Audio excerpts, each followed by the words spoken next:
So friends, SFS planning के new video में फिर से आपका स्वागत है। और अपन लोग आज यहाँ पे ये जानेंगे कि एमबीबीएस क्या होता है, क्योंकि बहुत से स्टूडेंट के इसके बारे में पता नहीं रहता है। तो हमें लगा कि इस पर भी एक वीडियो बननी चाहिए जहाँ पर हम ये सब देखेंगे कि एमबीबीएस क्या होता है, एमबीबीएस का फुल फॉर्म क्या होता है, एमबीबीएस का कोर्स आप कैसे कर सकते हैं, साथ ही एमबीबीएस के कोर्स को करने के बाद क्या क्या ऑप्शंस रहते हैं, आपके पास फ्यूचर में क्या क्या करियर ऑप्शंस रहेंगे, और भी कई पॉइंट्स के बारे में जानेंगे कि एमबीबीएस कोर्स कौन कर सकता है और कोर्स करने के बाद इसमें सैलरी वगैरह क्या मिलेगी और आपको किन किन चीजों में पोस्टिंग मिल सकती है।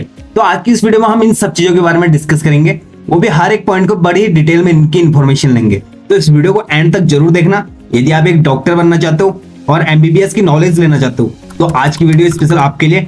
साथ ही यदि इस चैनल पर नए हो तो प्लीज चैनल को सब्सक्राइब करें, क्योंकि सपोर्ट टाइम पे आपका भाई आपको हमेशा सपोर्ट करते रहता है। इसकी कोई भी वीडियो आपसे मिस ना हो तो प्लीज चैनल को सब्सक्राइब करके ऑल नोटिफिकेशन पे क्लिक जरूर करें। तो आपको बिना टाइम वेस्ट के वीडियो को स्टार्ट करते हैं और जानते हैं कि एमबीबीएस क्या होता है। तो स्टेप बाय स्टेप इसकी सारी इन्फॉर्मेशन लेते हैं। तो सबसे पहले जानते हैं कि एमबीबीएस की फुल फॉर्म क्या होती है। तो यहाँ पर जो एमबीबीएस की फुल फॉर्म होती है वो होती है bachelor of medicine, bachelor of surgery. तो जानते हैं कि एमबीबीएस का कोर्स आपको क्यों करना चाहिए। देखिए, इसमें बहुत सारे रीजंस हो सकते हैं। आपको अपने फ्यूचर में डॉक्टर बनना हो और या फिर किसी भी बीमार पेशेंट को आपको ठीक करना पसंद है तो आप एमबीबीएस को चूज कर सकते हो।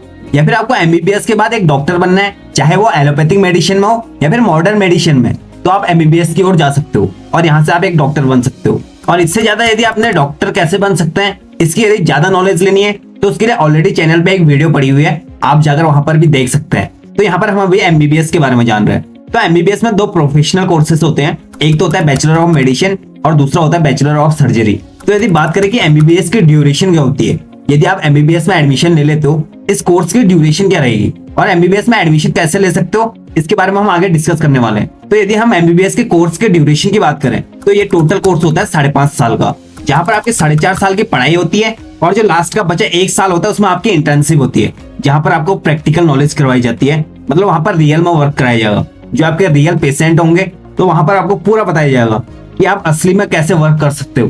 तो इसका जो कोर्स ड्यूरेशन है वो 5.5 साल का है और एमबीबीएस को सेमेस्टर में भी बांटा गया है, जहां पर आपके 9 सेमेस्टर होते हैं। और एमबीबीएस का एग्जाम थोड़ा सा चैलेंजिंग हो सकता है, मतलब थोड़ा सा हार्ड होता है, लेकिन यदि आप मेहनत करोगे और आपका जुनून है कि आप एक डॉक्टर बनो तो आप उसे इजिली क्रैक करोगे। तो इसलिए आप किसी भी फील्ड में जाना चाहते हो तो वहां पर आपका हार्ड वर्क तो जरूरी है, आपको मेहनत की जरूरत तो पड़ेगी। तो आप बात कर लेते हैं अपने नेक्स्ट क्वेश्चन की, जहां पर हम आप बात करने वाले हैं कि आपकी यहाँ पर क्या एलिजिबिलिटी होनी चाहिए, क्या क्या आपने क्वालिफिकेशन की होनी चाहिए। तो इन सब चीजों पे डिस्कस करते हैं। तो यहाँ पर जो आपकी एलिजिबिलिटी चाहिए होती है वो आप 12th में पीसीबी स्ट्रीम से पास आउट होने चाहिए। मतलब आपके पास 12th में फिजिक्स, केमिस्ट्री और बायोलॉजी स्ट्रीम होनी चाहिए, जहां से आप एमबीबीएस के कोर्स के लिए एलिजिबल हो। और जो आपकी 12th में परसेंटेज होनी चाहिए वो जो जनरल के लिए होती है मिनिमम 50%, और जो रिजर्व कैटेगरी से आते हैं मतलब ओबीसी, एससी, एसटी, इनकी जो 12th में मिनिमम परसेंटेज होनी चाहिए वो 40 से 45% होनी चाहिए। अगर इससे ज्यादा होती तो बहुत बढ़िया है, लेकिन इससे कम नहीं होनी चाहिए वरना आप एमबीबीएस के लिए एलिजिबल नहीं होगे। अब अपनी नेक्स्ट क्वेश्चन की बात कर लेते हैं, जिसमें हम बात करेंगे कि इसमें एज लिमिट क्या चाहिए होती है। तो यहाँ पर जो एज लिमिट चाहिए होती है वो मिनिमम 17 ईयर से मैक्सिमम 25 ईयर होनी चाहिए। मतलब जब आप 12th पास करते हो उस समय आपकी एज लगभग 17 साल होती है। तो यदि आपकी एज 17 साल से छोटी है और 25 साल से आप बड़े हो तो आप इसके लिए एलिजिबल नहीं हो, और 17 साल से 25 साल के बीच में आप एलिजिबल हो।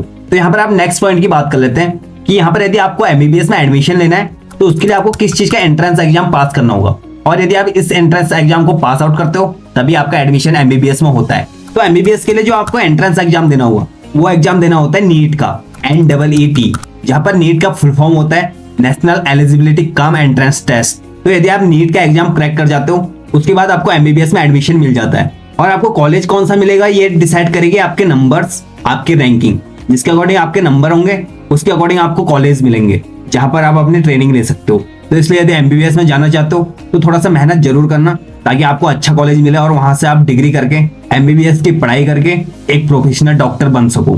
तो थोड़ा सा हम नीट के एग्जाम पैटर्न के बारे में डिस्कस कर लेते हैं। तो जो नीट का एग्जाम होता है उसमें जो टोटल क्वेश्चन होते हैं वो होते हैं 180 क्वेश्चन, मतलब 180 क्वेश्चन वहां पर होंगे। और इसका जो एग्जाम मोड होगा वो ऑफलाइन ही होगा। इसमें जो आपके क्वेश्चन आएंगे वो मल्टीपल चॉइस क्वेश्चन आएंगे, और जिन जिन सब्जेक्ट से आपको इनमें से क्वेश्चन पूछे जाएंगे वो फिजिक्स, केमिस्ट्री और बायोलॉजी से ही पूछे जाएंगे। इसमें नेगेटिव मार्किंग भी होती है, मतलब यदि आपका क्वेश्चन ठीक है तो उसमें आपको 4 मार्क्स मिलेंगे, और यदि आपका क्वेश्चन गलत हो जाता है तो उसमें नेगेटिव मार्किंग -1 की होती है। तो नीट के एग्जाम में नेगेटिव मार्किंग भी होती है।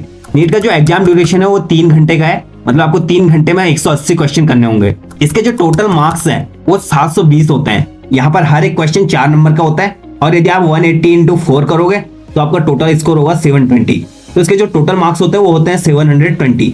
तो नीट का एग्जाम पैटर्न कुछ इस टाइप से होता है, जहाँ पर आपको नेगेटिव मार्किंग के लिए बहुत ही ध्यान देना होगा। तो मेक श्योर करें कि आपका कोई भी क्वेश्चन गलत ना हो, जितने भी क्वेश्चन करो सही करो। और किस सब्जेक्ट से कितने मार्क्स के क्वेश्चन आते हैं उस पर हम थोड़ा सा डिस्कस कर लेते हैं। जिसमें केमिस्ट्री में क्वेश्चन आते हैं वो 45 क्वेश्चन आते हैं जो कि 180 मार्क्स के होते हैं। और जो सेकेंड फिजिक्स सब्जेक्ट से आते हैं उसमें भी 45 क्वेश्चन होते हैं और वो भी 180 मार्क्स के होते हैं। और जो नेक्स्ट सब्जेक्ट है वो होता है बायोलॉजी।